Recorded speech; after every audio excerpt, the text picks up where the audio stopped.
حضرت بلال رضی اللہ تعالی عنہ کا نبی کریم صلی اللہ علیہ وسلم کے لیے ایک مشرک سے قرض لینے کا واقعہ آج میں آپ کو سناؤں گی کہ کس طرح سے حضرت بلال رضی اللہ تعالی عنہ ایک مشرک سے نبی کریم صلی اللہ علیہ وسلم کے نام پر قرض لیتے رہے۔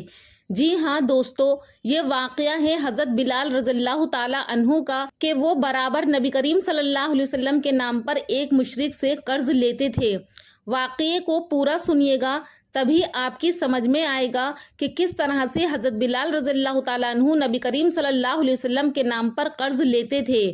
ایک مرتبہ کا واقعہ ہے کہ حضرت بلال رضی اللہ تعالیٰ عنہ سے ایک صاحب نے پوچھا کہ نبی کریم صلی اللہ علیہ وسلم کے اخراجات کی کیا صورت ہوتی تھی، تو حضرت بلال رضی اللہ تعالیٰ عنہ نے فرمایا کہ حضور صلی اللہ علیہ وسلم کے پاس کچھ مال جمع تو رہتا ہی نہیں تھا، اور اگر کچھ مال ہوتا تھا تو وہ خدمت میرے سپرد ہوتی تھی، جس کی صورت یہ ہوتی تھی کہ کوئی مسلمان بھوکا آتا تو نبی کریم صلی اللہ علیہ وسلم مجھے ارشاد فرما دیتے کہ میں کہیں سے قرض لے کر اس کو کھانا کھلا دیتا تھا۔ کوئی ننگا آتا تو مجھے ارشاد فرما دیتے تھے حضور صلی اللہ علیہ وسلم، تو میں کسی سے قرض لے کر اس کو کپڑا بنا دیتا تھا۔ نبی کریم صلی اللہ علیہ وسلم کی اخراجات کی یہ صورت ہوتی رہتی تھی۔ جب بھی کوئی بھوکا یا ننگا حضور صلی اللہ علیہ وسلم کی خدمت میں حاضر ہوتا تو میں کسی سے قرض لے کر اس بھوکے کی بھوک کو مٹا دیتا اور ننگے کو کپڑا پہنا دیتا تھا۔ ایک مرتبہ کا واقعہ ہے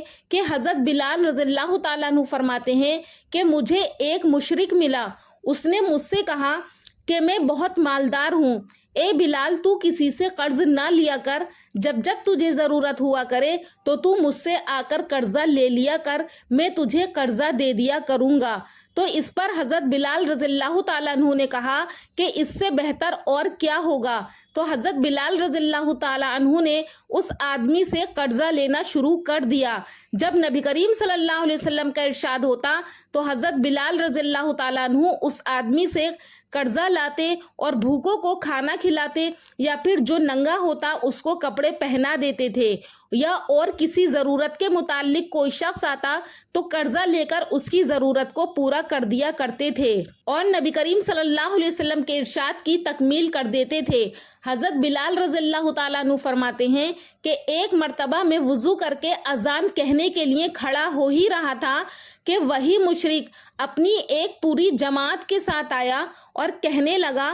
کہ او حبشی۔ یہ بات سن کر میں اس کی طرف متوجہ ہوا تو ایک دم وہ مشرک شخص بے تحاشا گالیاں دینے لگا اور برا بھلا جو منہ میں آیا وہ کہتا جا رہا تھا، اور کہنے لگا کہ اے بلال، مہینہ ختم ہونے میں کتنے دن باقی ہیں؟ تو حضرت بلال رضی اللہ تعالیٰ عنہ فرماتے ہیں کہ میں نے کہا کہ مہینہ ختم ہونے کے قریب ہے، تو اس مشرک شخص نے کہا کہ ابھی مہینہ ختم ہونے میں 4 دن باقی ہیں، اگر مہینے کے ختم تک میرا سب قرضہ تو نے ادا نہ کیا تو میں تجھے اپنے قرضے میں غلام بناؤں گا، اور اسی طرح تو بکریاں چراتا پھرے گا جیسا کہ پہلے تو بکریاں چراتا تھا۔ یہ تمام باتیں کہہ کر وہ مشرک آدمی وہاں سے چلا گیا۔ حضرت بلال فرماتے ہیں کہ مجھ پر دن بھر جو گزرنا چاہیے تھا وہی گزرا، یعنی تمام دن میرا رنج اور صدمے میں گزر گیا، پورا دن میرے اوپر صدمہ سوار رہا، اور عشاء کی نماز کے بعد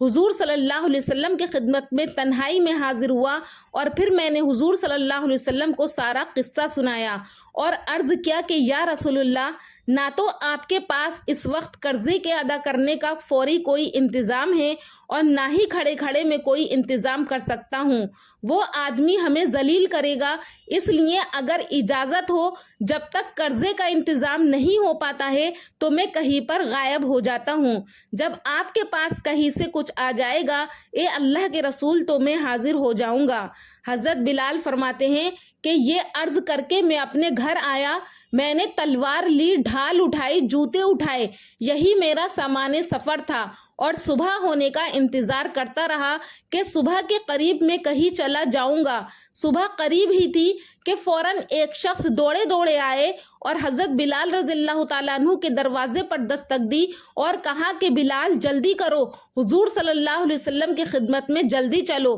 تو بلال رضی اللہ تعالیٰ عنہ فرماتے ہیں کہ میں حاضر خدمت ہوا تو دیکھا کہ 4 اونٹنیاں ہیں جن پر سامان لدا ہوا ہے۔ وہ چاروں اونٹنیاں حضور کے سامنے بیٹھی ہیں۔ حضور صلی اللہ علیہ وسلم نے فرمایا کہ خوشی کی بات سناؤں بلال، اللہ تعالیٰ نے تیرے قرضے کی بے باقی کا انتظام فرما دیا ہے، یہ اونٹنیاں بھی تیرے حوالے اور ان کا سب سامان بھی تیرے حوالے ہے۔ فدق کے رئیس نے یہ نذرانہ مجھے بھیجا ہے، اس پر میں نے اللہ کا شکر ادا کیا اور خوشی خوشی ان کو اس کافر کی خدمت میں لے کر گیا اور سارا قرضہ ادا کر کے واپس آ گیا۔ نبی کریم صلی اللہ علیہ وسلم اتنے مسجد میں میرا انتظار فرما رہے تھے۔ میں نے واپس آ کر عرض کیا، حضور صلی اللہ علیہ وسلم کا شکر ہے، اللہ تعالیٰ نے ہمیں سارے قرضے سے بری کر دیا اور اب کوئی بھی چیز قرضے کی باقی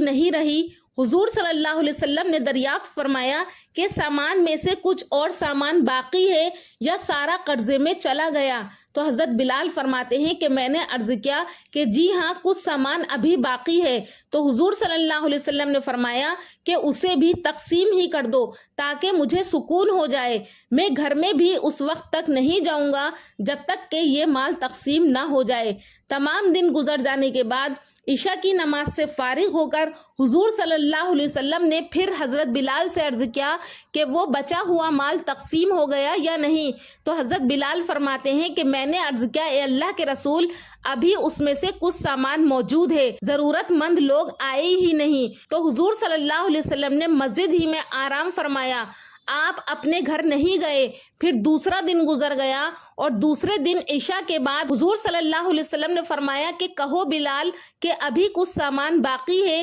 یا سب بانٹ دیا؟ تو میں نے عرض کیا کہ اللہ جل شانہ نے آپ کو راحت عطا فرمائی کہ وہ سارا کا سارا مال نمٹ گیا۔ حضور صلی اللہ علیہ وسلم نے اللہ جل جلالہ کی حمد و ثنا فرمائی۔ حضور صلی اللہ علیہ وسلم کو یہ ڈر ہوا کہ خدا نخواستہ موت آ جائے اور کچھ حصہ مال کا آپ کی ملکیت میں رہے، اسی لیے حضور صلی اللہ علیہ وسلم بے چین تھے کہ سارا مال تقسیم ہو جائے، اس کے بعد ہی میں گھر میں تشریف لے کر جاؤں گا۔ جب سارا مال تقسیم ہو گیا تو اس کے بعد ہی نبی کریم صلی اللہ علیہ وسلم اپنے گھر تشریف لے گئے۔ ناظرین، اللہ والوں کو بھی یہی خواہش رہتی ہے کہ ان کی ملکیت میں کوئی مال و متاع نہ رہے۔ پھر نبی کریم صلی اللہ علیہ وسلم کا تو کیا پوچھنا، جو سارے نبیوں کے سردار، سارے اولیاء کے سرتاج، حضور اکرم صلی اللہ علیہ وسلم کو اس کی خواہش کیوں نہ ہوتی کہ میں دنیا سے بالکل فارغ ہو جاؤں۔ اسی لیے حضور صلی اللہ علیہ وسلم نے مسجد میں آرام فرمایا۔ جب مال سارا تقسیم ہو گیا تبھی آپ صلی اللہ علیہ وسلم نے راحت کی سانس لی۔